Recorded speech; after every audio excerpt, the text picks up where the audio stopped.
Okay, welcome to Coffee with Kyle. This is our podcast discussing issues relating to topics in the world of commerce. I'm Kyle Murray, Dean of the Lazaridis School of Business and Economics at Wilfrid Laurier University. And my guest today is Simon Chan. Simon is the founder and CEO of Adapt with Intent, a strategic advisory firm that develops strategies to enhance workplace resilience, drive growth, and build longevity ready systems. And this is the interesting part for me, for the era of 100-year lives. And we'll get into Simon's background a little bit more in a few minutes, but I want to jump right in. Simon, this is a fascinating topic. 100-year lives really do mean a different approach to work. I've got my coffee cup here. I got the MBA version just for you, as you're one of our MBA grads. And let's pour into it. Beautiful. Thanks for the opportunity. I've got my coffee here. I don't have my MBA mug. It was a little while ago. All right, sounds great. So yeah, let's just start with you telling us a little bit about your career path and how it let you start the company Adapt with Intent. How'd you get to this point? Yeah. So I started off my career in financial services.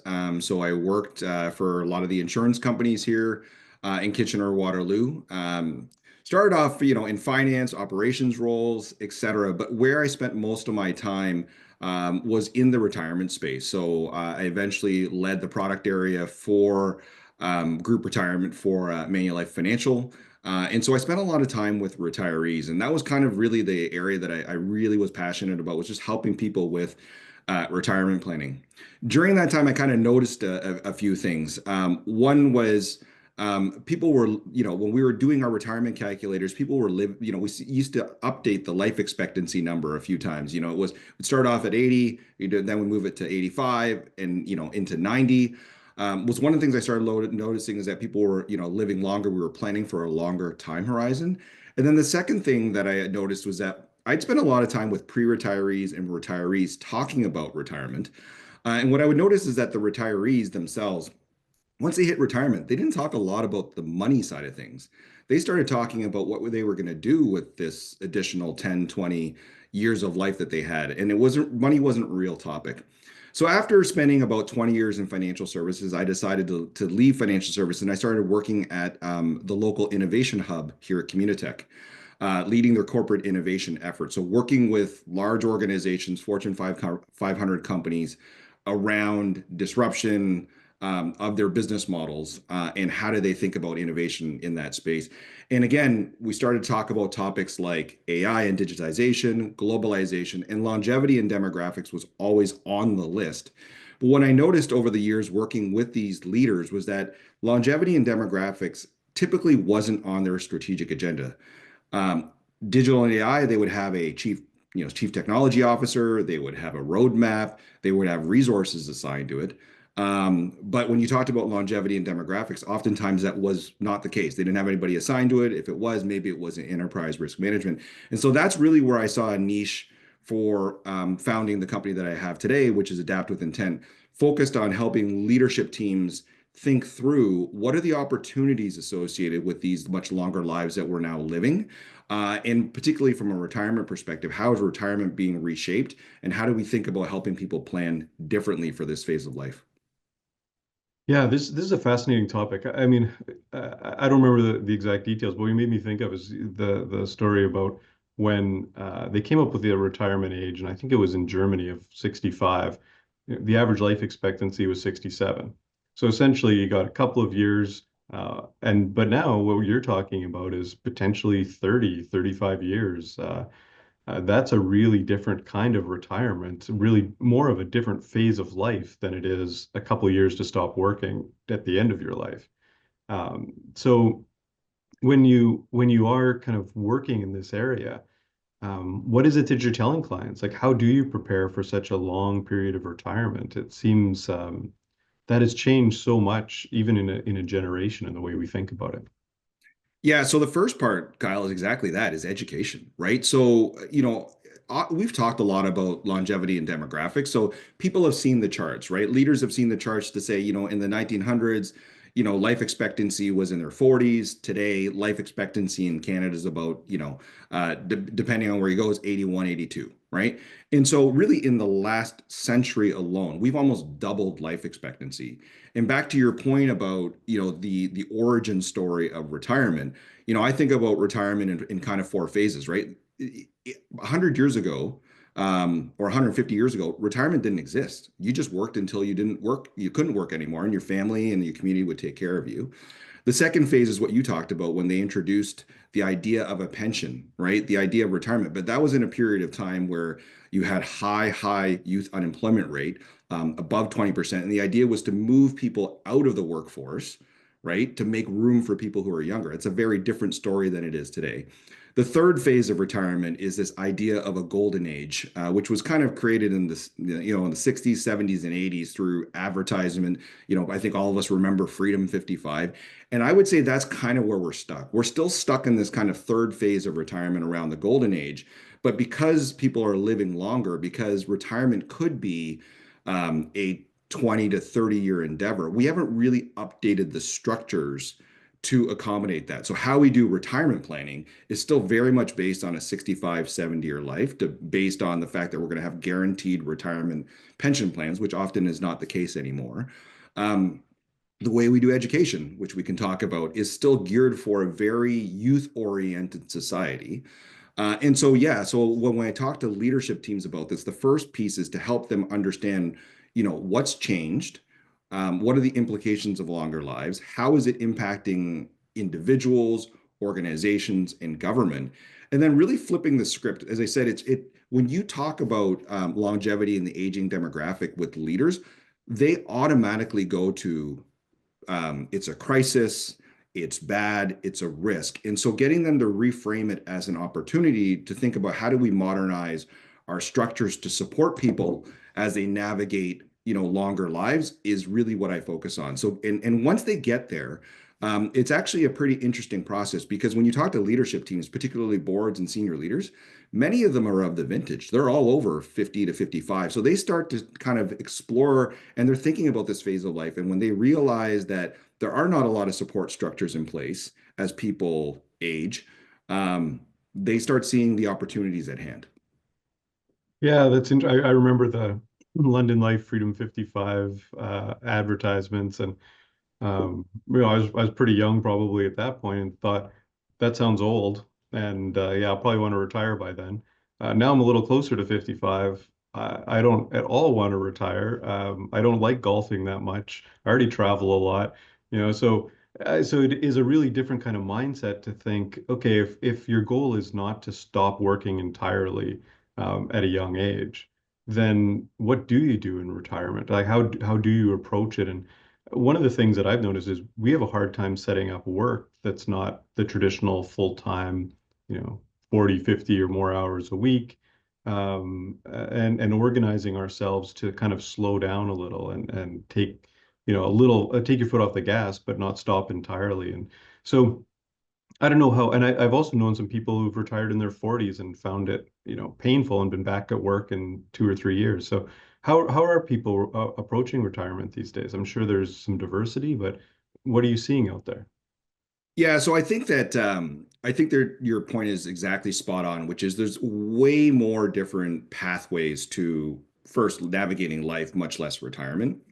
And so I think you have a cohort of people who are realizing that I don't really want to retire full stop, right? But back to we have a social narrative that is very ingrained with when you get to 60 or 65, you naturally are, it's about exiting the workforce or exiting being engaged in life, right? And I think that idea, I mean, retirement, the definition of retirement is to retreat, right? And so I think that is very much ingrained in society. And so we need to update that narrative as well. The second thing is really from a social structures and support structure perspective, we don't have a lot of supports for people who are 55, 65 years old. So if you think about, obviously we're connected to Wilfrid Laurier, a higher ed institution. If you think about my son's 20 years old, if you think about what he's doing right now to prepare for the first leg of his life, he's going to university, he wants to learn a few things, meet some new people, explore, try different things so that he can figure out what he wants to do in this first leg of life. Well, when you think about if you're 60 years old, where are those structures? There's no career counselors. There's no social narrative that automatically says, "Oh, you should stay engaged." There are no co-op programs to help people explore different ways of staying engaged. And to your point, workplaces and even volunteer structures are very much still structured in a very 9 to 5, Monday to Friday kind of construct. And so when you talk to retirees who are looking to stay engaged, they're not looking to stay engaged at 50 to 60 hours a week, right? If you actually say work to people who are thinking about retirement, that's like a four-letter word. What they're looking for is more flexibility, and so that they can actually create something that allows them to stay engaged. And engage work provides a lot of benefits. Work provides us with a sense of purpose and identity, a sense of connection. It provides us with a reason to get up in the morning. And so again, it's not about throwing out the idea that everybody should be working longer. It's about working in a different way. But again, we don't have structures in place to help that. And I think your point about people retiring much earlier, say in their 40s, the non-financial aspects of retirement planning is something that I think is a huge opportunity for the financial services industry, but all industries, to help people think about what are the considerations that you need to think about when you're actually going to retire into a phase that could be 10, 20, 30 years. It's not just about whether you have enough money, which is obviously important. You also obviously need to make sure that if you're going to live this long, you want to make sure that you're healthy. No one wants to live longer in poor health. But also back to this, how do you help people discover new senses of purpose and meaning? How do you help them build a new friend network, professional network, so to speak, when they leave work? These are all opportunities, back to that innovation opportunity, to rethink this phase of life. Yeah, I think one of the things you're touching on that I hear often too is, by the time you're in your 50s or 60s, you should know who you are and what you want to do with your life. And that's probably true in your 20s. You have an idea of what you want to do. For a lot of people in your 30s and 40s, you're focused on family. So, but things change, and maybe you knew what you wanted to do or what you were doing for many years of your life or your career. Then you get to a point and suddenly you're like, well, I have different priorities, different time. And you're right, there's no structure to kind of help me with that, like there is even in earlier parts of your work career and definitely when you're in university. So let's go back to that a little bit and talk about what can universities and business schools do. You're one of our MBA grads. You're a member of our Dean's Advisory Council, and right now you're serving as the chair of the Board of Governors for Wilfrid Laurier University. So you have a bit of a unique insight into universities and business schools. So what are your thoughts on what could we do to better support these longer lives and maybe more varied careers? Yeah, so I think there's a few things. I mean, and maybe I'll start off kind of broadly and then give some specifics. So I think broadly, the first thing I think for Laurier, all universities just need to recognize is that we're living in an age-diverse society, right? So yes, society is aging, but what's really interesting about how the demographics are working is that we almost have equal number of people across the ages, from younger to midlife to older, right? And the fastest growing part of the population is above 55. So if we're living in an age diverse society, from a learning perspective, we should also be thinking about how do we help students learn to operate in an age diverse society. So I think there's a real opportunity to do that, to bring in people who are older adults back to campus to help them, one, leverage the campus infrastructure as a way to explore what's next, is the first thing, but also to create intergenerational engagement opportunities for our traditional age students to be able to interact more with people who are older, have more experience. But I think it also goes both ways. I think people who are thinking about what they want to do next, there's a real benefit to being able to tap into and learn from the curiosity, the new ways of thinking of our traditional age students. So I think there's a really interesting opportunity for us to think more from an age diversity perspective. The second thing, more specifically to longer lives, one is obviously we need to think about how do we create this mindset of lifelong learning. If you're going to have a 50 to 60-year career, given how things are changing in society today, we can't think about learning as one and done, jammed in the early part of life. Learning needs to happen throughout life. And I think we talk a lot about that here at Laurier and in higher ed. When I think about the infrastructure for people who are in their 50s and 60s, thinking about the next phase of life, I think there's a really interesting opportunity for universities, in particular business schools, to bring people back to university in cohorted programs. So one of the areas that I work in is with some of these midlife, what they call midlife transition programs in particularly in the United States. And there's only about 15 of them so far in the United States, but they're offered by universities like Stanford and Harvard, University of Chicago, who are recognizing that, and many of them are operated out of their business schools. And what they're realizing is that there's a real opportunity because a lot of the people who are, particularly in the business stream, they are looking to stay engaged. They want to stay engaged. But again, they don't have those structures to help them out. So what they do is they bring back accomplished individuals into these programs and they put them through a cohorted experience. Some of it is in person, you go and live in Palo Alto for a year, but some of it is now you hybrid, et cetera. But the idea is with a cohort of 25 to 50 people from diverse professional backgrounds, you travel through this period of exploration and reinvention to think about what you might want to do next. And what's really cool about it is in some of these programs, you're allowed to audit any of the business classes, be there with traditional age students. You're also able to leverage the university and business school resources to be able to explore what you might want to do. So if there is a sustainability incubator or accelerator, you're able to participate in that, maybe as a judge, maybe as part of a team. And the idea is it's opening your aperture of what's possible. So I think that's an opportunity. I think purely from a subject matter perspective, longevity and demographics. We have all sorts of courses on AI and data. Why are there not courses and programs as well, specifically on, again, the strategy and business opportunities for longevity? One of my colleagues that I work with, she's the provost for innovation at a university in Lisbon, and she has just pioneered the first longevity program targeted almost like an executive 1 week targeted executives in companies to help them think through what are the opportunities as it relates to longevity from a societal perspective, from an organizational workforce perspective, and again, back to the individual. So I think those are some of the things that we could do is just to bring this lens of longer lives and age diversity to the college, to the university campus, as well as to the business school.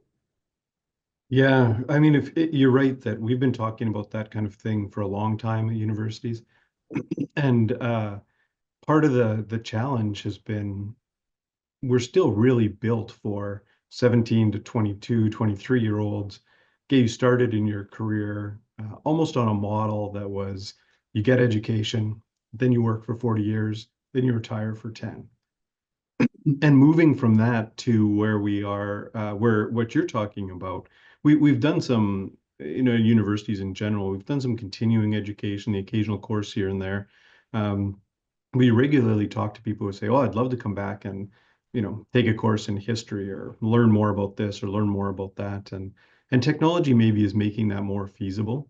Like we might be able to extend our model a little more easily without needing more space and more classrooms and that kind of thing. But it's interesting that we haven't got there yet, and yet we've talked about it for a while. And so one of the questions I wanted to ask you is we look forward and we start to think about, all these technologies that are emerging out there, people talking about AI or more advanced computing or whatever it might be. And I joke sometimes about, I'm looking forward to my retirement with the robots that'll do things for me and maybe be my friends, right? Like you can imagine a very high tech future. But where do you see it more practically going? What is going to happen over the next 20 years as we have these longer lives and we retire and have maybe 20 or 30 years in retirement? Yeah, so I think that I mean AI, generative AI technology, et cetera, is going to continue to reshape the world. And I know at almost every conference that I speak at these days, AI is a hot topic. It's on every agenda. So I guess my perspective on it is when we talk about AI, one of the things that people get concerned with is, the biases that AI may introduce, the way that AI is going to evolve. How do we quote unquote control it? And I think if you think about what's the antidote or what's the complement to AI, and what can AI not do, it's oftentimes the skills that you find in older adults. AI struggles with, what I would call wisdom. right? The context setting, et cetera. And so I do wonder when we think about AI, how do we think about AI in the context of an age diverse society? How could we marry technology with the curiosity of younger students that we have who have brand new ideas, who have really interesting ways of solving problems, but also marry that with the wisdom and the context of people who have decades of experience in a particular sector, solving problems, et cetera. And I think that's where we can really look at how we can think about marrying technology with the human side of what we can uniquely do, but making sure that those the human side is of a diverse perspective as it relates to age, experience, et cetera. When I think about, retirement planning in a larger cohort of older and aging adults, I do think that you're going to need technology to support that, right? You just, practically won't have enough labor in the workforce to support an aging society. If you look at Japan, Italy, some of the more older societies today, they are using advanced robotics, one to help them with caregiving, but the other simply to help them with staying engaged. So you have exoskeleton suits, which sound, very futuristic, but the exoskeleton suits help people who may be working, older adults who are working in laborious roles, take pressure off their joints, right? So again, this isn't about trying to make older people, work 40, 50 hours a week. That's not what we're talking about. It's how do we help people if they want to stay engaged, because we know there's a lot of cognitive and physical benefits of staying engaged society. How do we leverage technology and build new innovations to help them stay engaged in a way that works for them, maybe works for the volunteer association, the organization that they're doing some work for, and as well works for society. Oh, very interesting. Yeah, and as I think about, from my perspective, how do we start to train people or prepare people for these careers that could be longer, could be more diverse, are going to deal with rapid changes in technology that might change other things in their lives. We've always put a lot of emphasis in Lazaridis on experiential learning and learning by doing, which is some of what you were saying, making sure our students connect with people who have that experience, who are out in the workforce, who can bring more years of just experience working with particular problems. So uh, I kind of wonder when you think about that future, what else should we be doing? Like how do we train young people to be prepared for that world? Yeah, I mean, I'm a huge fan of co-op and experiential education. I think when you're dealing with an uncertain and ambiguous future, the best way to learn is by doing. And so I think we need more co-op and work integrated learning opportunities. As I said, I think one of the opportunities is to find ways to infuse older adults into some of the work integrated learning opportunities, so that there's an exposure to people, to traditional age students while they're, trying out different work opportunities between 18 and 22, that they get exposure to working in an environment where you might be working with someone who's 60 or you might be working with someone who's 40. So I think finding ways to solve real problems, I think, is another way of thinking about work integrated learning opportunities, right? How do you, again, uh, help older and younger work together on common problems? Again, ideally leveraging technology. So I think from a Lazaridis perspective, I think we're in a really good position because of the work integrated learning and the co-op programs that we have. I think it's about taking that and continuing to modify it in the context of longer lives and age diversity. I also wonder, is there an opportunity to leverage the co-op and experiential education structures that we have in place that we've built for 18 to 24-year-olds? And how could we retrofit it for somebody who is looking for different types of experience in their 50s and 60s? They may not want to go and try out, they may not want to continue to work in the industry that they currently are in, but they want to try different ways of exploring new sectors, new industries to lend their perspective and transfer some of the skill sets that they have that are transferable to another sector. So again, those are all things down the road, but I think um, we're, nicely positioned with the infrastructure that we have to serve 18 to 24-year-olds. My question is, how do we take that same infrastructure and modify it for a world where people are going to live longer? and we have people that are of various different ages when it comes to how society looks today and how society is going to look in the future. Yeah, and so you kind of touched there at the end on the bigger picture of policy. What role do governments play in this longer future or longer lived future? Yeah, I think it's going to be, governments are going to be challenged, right? I mean, if you think about how our healthcare system, how our pension systems are built, they're generally built for, a large cohort of younger people and a smaller cohort of older people. So I think government policy is going to have to really rethink how do they ensure that if people are going to work a 50 to 60-year career, how do we have policies to ensure that the pacing of work is sustainable over that period of time? What are the government policies to ensure that there's the opportunity for people to continue to learn throughout their lives so they can remain skilled and relevant as society changes, again, for a much longer period of time?